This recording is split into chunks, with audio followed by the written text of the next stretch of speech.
That's exactly where I was going. It was So gratitude. I've seen you become more grateful for the people that help you Oh, bro.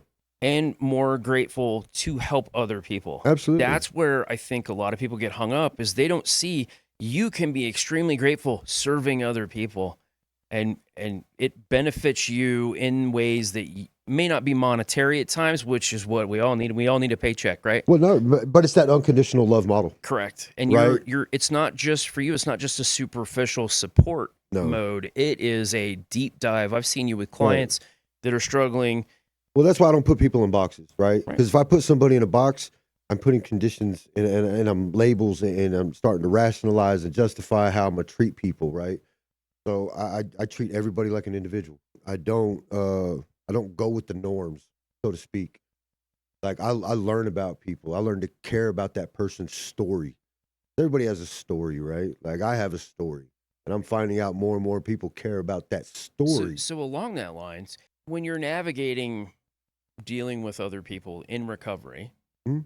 how do you get how do you determine when it's best to share your story? Because you don't want to kick the door in and go, No, I'm Sean, this is my story, because that's not the way some people are reached. They don't really give a crap about you. They want you to listen, and right. you do a really good job of listening. So how do you navigate and find out when it's really because you don't share everything you know. That's another good rule of thumb is don't put everything out there.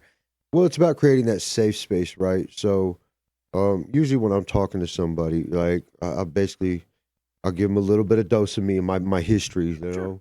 know. You build the credibility and the You trust. build the credibility and that trust in that safe environment, right? But honestly, bro, like, and this again, it falls back on what God told me to do. God told me use your life experiences to help others. Like, and it was very clear. Use your life, the things you've gone through in your life, to help others.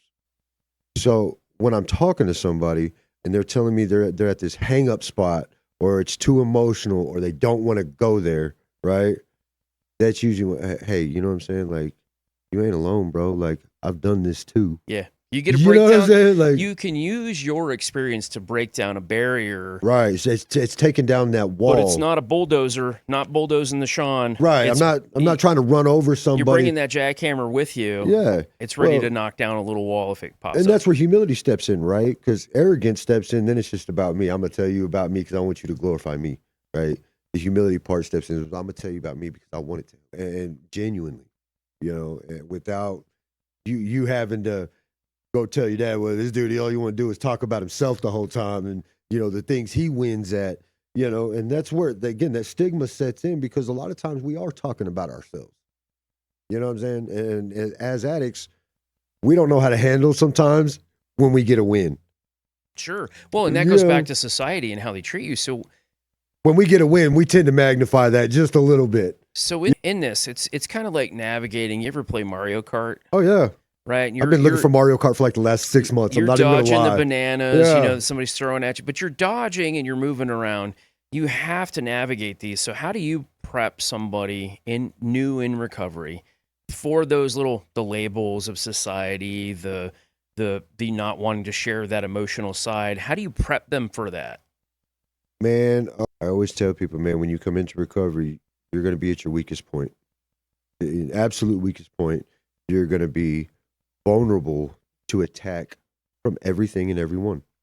Right? All the time. Inside recovery, outside recovery. All the time. Right? I get mad at the non-player characters sometimes when they crash on addicts. But then there's times where I get on Facebook and I'm like, bro, how can I expect non-player characters to act any different if y'all are sitting there crashing on each other? Yeah. You know, that's why I don't like those mugshot posts. That honestly and truthfully, because it just puts people in a very negative space, and you don't know that story. You don't know there's no context to it. Yeah. You know, and then you see the awful comments that come down, or you know, you have no idea what had happened. You're just going off of what's said. Oh, they deserve it. Send them to hell. You know, and just saying like, some really awful stuff. Well, again, that's human It's that nature, hate though. speech. Human nature, though, is everybody wants to feel better than somebody else. That is human Man, nature. Well, they want somebody to blame. Well, they want somebody to blame, but they just want to think, oh, I'm superior to this guy because I didn't end up on mugshots around the county. You know, and that's one thing I've kind of, you know, come to appreciate about personal responsibility, and that's really what you learn in recovery, Sure. personal responsibility. Well, and that's one of the things I preach all the time is you are responsible for your environment, your surroundings. everything that happens to Yeah. you is ultimately your fault. But in society, that's not how we grow up. Right. So how would you Like that's so not how it is. It's always somebody else's fault. so what do you do when society treats your recovery like an anomaly? Like that shouldn't have happened. It can't possibly happen. How do you Bro, react to that? as my challenges grow,